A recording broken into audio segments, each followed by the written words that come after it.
Le ponemos cara a los números fríos de la economía. Isaac Yuyo Rudnik del ISEPSI te trae la realidad caliente de nuestro país. Y como todos los domingos, estamos en línea con Isaac Yuyo Rudnik, el director del ISEPSI, que nos trae la información económica. ¿Cómo va, Yuyo? Bien. Un gusto, como siempre, en esta primera parte del año, volver a hablar con ustedes.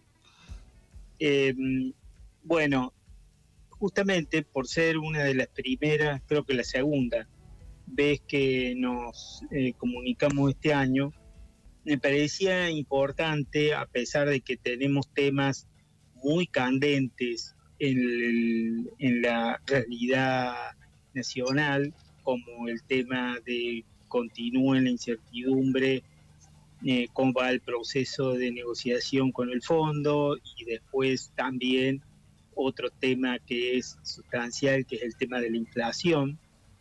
Nos parecía importante salir un poco de estos temas, que ya retomaremos seguramente la semana que viene, y tratar de poner un poquito de contexto global.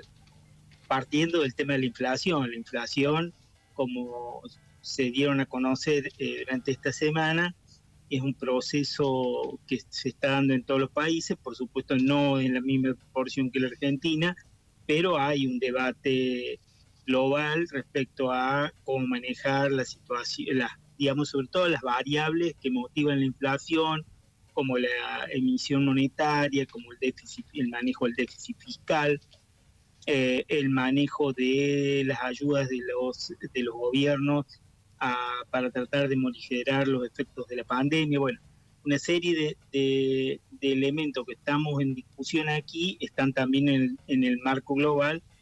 Aquí lo que pasa es que en un contexto mucho más crítico, obviamente.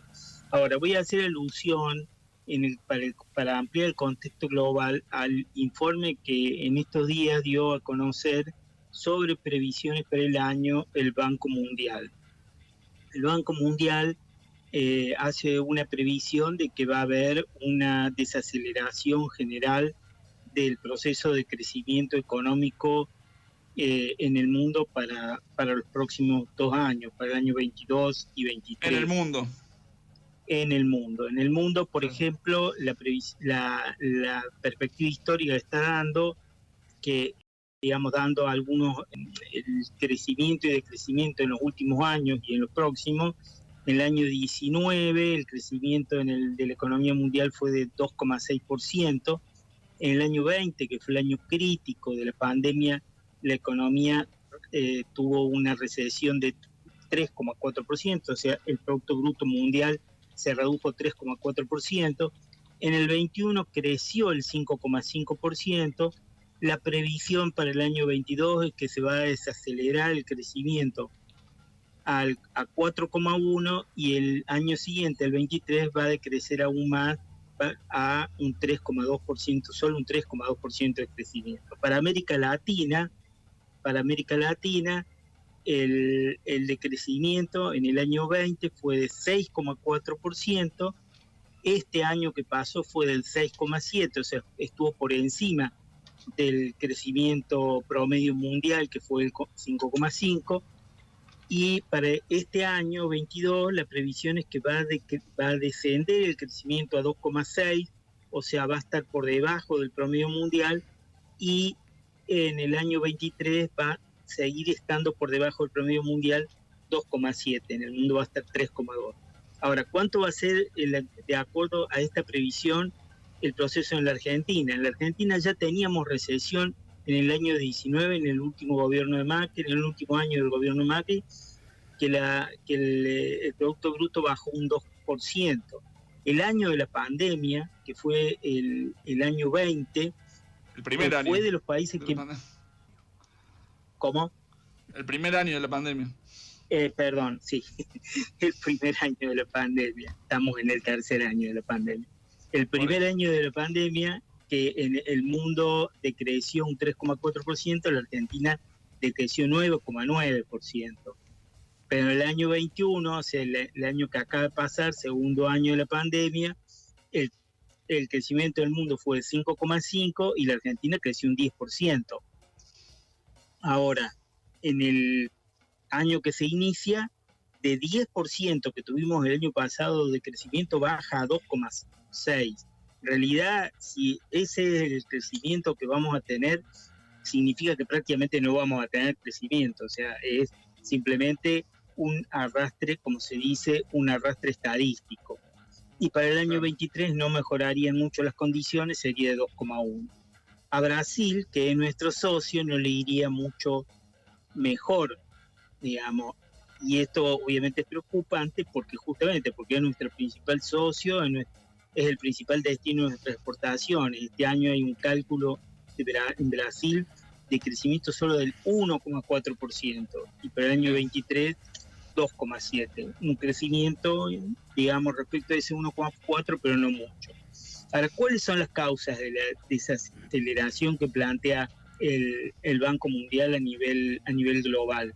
Primero, la continuidad de nuevos brotes, la posibilidad de nuevos brotes del COVID, que obviamente, aun cuando estamos en la situación en la que estamos, que a nivel mundial tienen altos niveles de contagios, pero bajos niveles de mortalidad y bajos niveles de gravedad para las personas que se enferman, igualmente es impensado que en la medida en que esto siga en estas condiciones por unos meses más, no vaya a afectar el conjunto de la economía.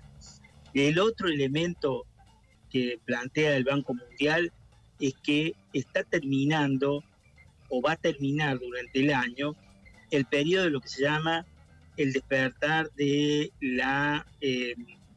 del consumo reprimido, porque claro, todas las restricciones a la movilidad produjeron una baja de consumo y el inicio de la apertura de las actividades, de la posibilidad de moverse. Bueno, un ejemplo muy claro es lo que está pasando, por ejemplo, en la temporada turística. La enorme explosión de movimiento de turistas en todo el país, obviamente en las economías regionales, a las economías regionales les introduce una posibilidad de gran reactivación. Pero esto durante este año se va a terminar. Y después también de que los precios internacionales de los productos primarios de los países emergentes, que crecieron también durante el año pasado de una manera importante, seguramente van a tender a estabilizarse y probablemente tiendan a estabilizarse a la baja y seguramente con una menor demanda. Entonces todo esto nos pone el contexto de una situación económica global en la que se va a tener que desenvolver el desarrollo de una economía, la Argentina, que está muy complicada y que tiene de por sí como un obstáculo fundamental la cuestión esta de la discusión del famoso acuerdo o desacuerdo con el Fondo Monetario. Que ese contexto tan adverso, en realidad, lo pone como un signo de pregunta que seguiremos discutiendo en las próximas entradas, qué validez tiene de que efectivamente vayamos a un acuerdo con el fondo en una situación global que va a ser sumamente adversa y que seguramente si vamos a un acuerdo con el fondo va a profundizar inevitablemente esas condiciones de mayor adversidad. O sea, este elemento de la evolución de la economía global me parece que agrega un elemento más para reflexionar sobre y otros elementos que hacen a las previsiones que hagamos sobre la evolución de la economía nacional. Muchas gracias, Yuyo, como siempre. El domingo que viene. Dale, hasta el domingo que viene. Era Isaac Yuyo Rudnick, el director del ISEPSI. ¿Dónde encontramos más información del ISEPSI, Pablo? isepsi.org.ar, primero con S, después con C, isepsi.org.ar.